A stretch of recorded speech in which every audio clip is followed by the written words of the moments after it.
welcome. You join me here at Retro Havoc 2022 Encore Edition, and as you can see, this is another car show. But what makes this a little bit different is that this event is more on retro cars, and people have from Singapore, from Thailand has traveled all the way here. There's about 200 cars from both countries that came all the way just for the event. No disrespect to the event organizers, but to me, the term Retro Havoc should imply on retro cars. And I don't mind seeing all these JDMs, but most of the time, 70 to 80% is about the same cars. So, us being us, we will try to find the NE picks for Retro Havoc 2022, and hopefully we can find the retro cars that we believe should get our NE picks. Let's go!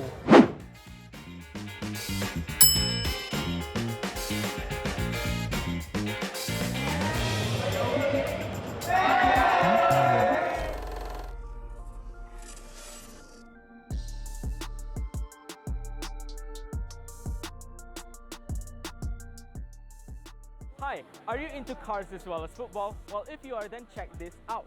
See, Castrol Malaysia wants to send you and a friend all the way to England to catch an EPL match live if you win the Game Changer contest.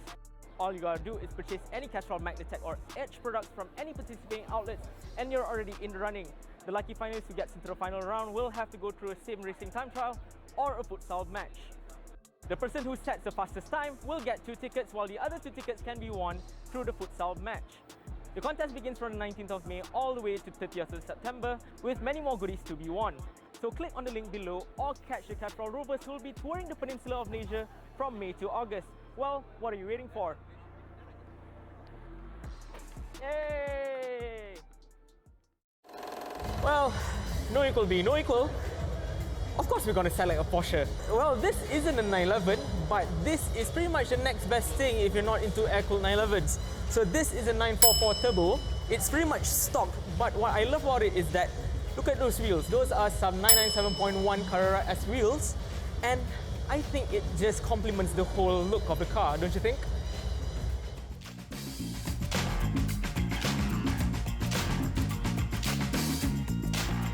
No, I know this isn't a retro.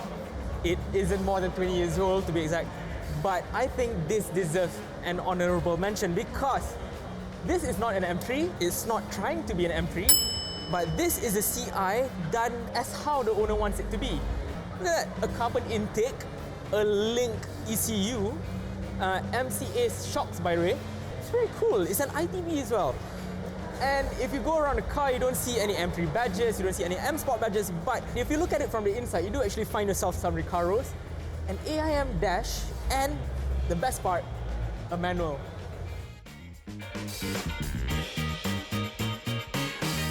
So right behind me right here, we have a Toyota Starlet, and this is an EP82, not a 71 which is there, and not a 91 which is over there. I don't know much about the Starlets, but all I know is they are a 1.3 turbocharged 4-cylinder engine, producing about 133 horsepower. This is a bit like how Volkswagen has the Golf GTI. This is Toyota's version of the Golf GTI, and I think, especially in this kind of trendy colors, a bit like the Hyundai i30N, it's pretty neat. Now this is something a little bit more interesting, but I have to say that this isn't an E36 M3, quite far from it in fact, but this is not something that you will see on most E36s around because this actually looks like the M3 lightweight. The lightweight, which is basically the old school CSL. Pretty neat.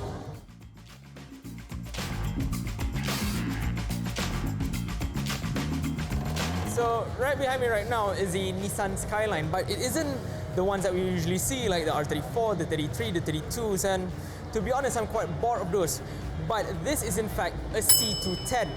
And no, it isn't a Camry, no, it isn't hardcore, but yes, it's a 4-door Skyline. It isn't a GTR, which makes it a little bit more special to be honest, because let's be honest, who else has one of these? You can't just not love a Skyline, can you? Well, to be frankly honest, I have no information about this car at all. This is the Peugeot Mini, it's not an Evo, but it looks cute though. How can you blame it? It has OZ wheels, it's wide, it's about 5'7" in height. It's practical, but it's also useless. It's a 4x4, but it's about that big. Cool.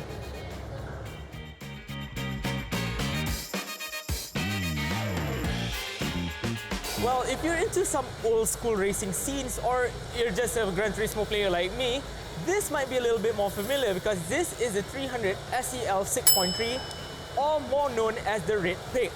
It's a behemoth, as you can see, because it's practically an S-Class which they use for racing. And can you imagine putting an S-Class in like an endurance race nowadays? Because that's what they practically did back then. Well, this particular car has the original 6.3 engine and it is believed to be the only one in Southeast Asia. While it looks a lot like the original thing, you can see that it has no over fenders and the white body, which is pretty cool nonetheless. Think about it, an S-Class that goes racing.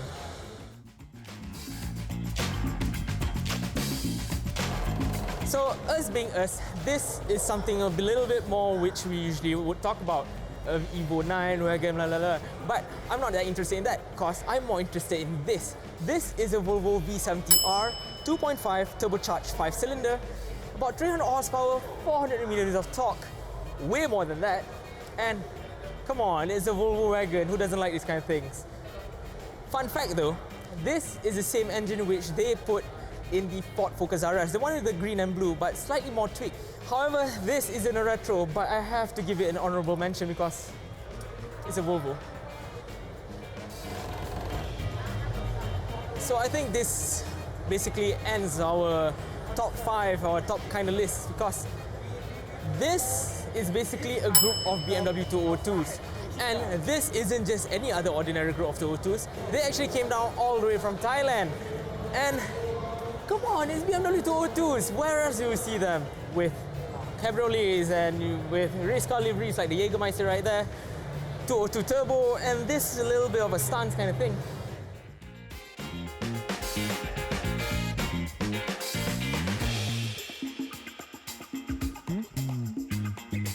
Now you can't have a Retro Havoc event without a Nissan 240Z.